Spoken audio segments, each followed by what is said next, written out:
अब छोड़ के सारा चलो बाबा बोल के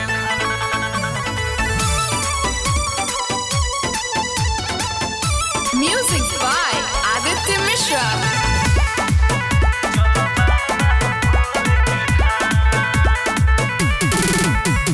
कहतानी तू ले लो कांवर तोहके घुमाएम शिव के नगर। कहतानी तू ले लो कांवर तोहके घुमाएम शिव के नगर। और बाबा भोले के चर्चा करे सारा हिंदुस्तान। अब छोड़ के सारा काम चलो बाबा भोले के धाम। अब छोड़ के सारा काम चलो बाबा भोले के धाम।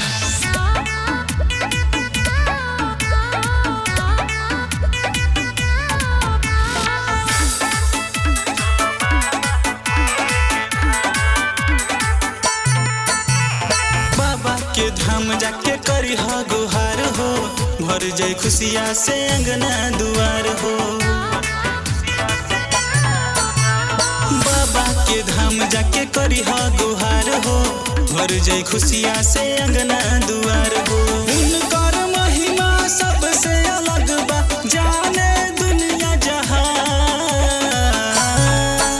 अब छोड़ के सारा काम चलो बाबा भोले के धाम। अब छोड़ के सारा काम चलो बाबा भोले के धाम।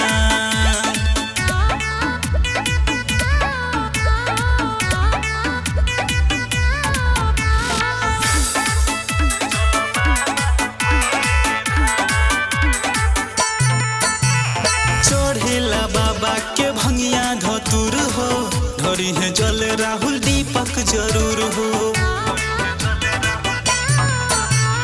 चढ़ेला बाबा के भंगिया धतुर हो, धरी है जल राहुल दीपक जरूर हो। सारा संकट दूर हो जाई ले लो भोले के नाम।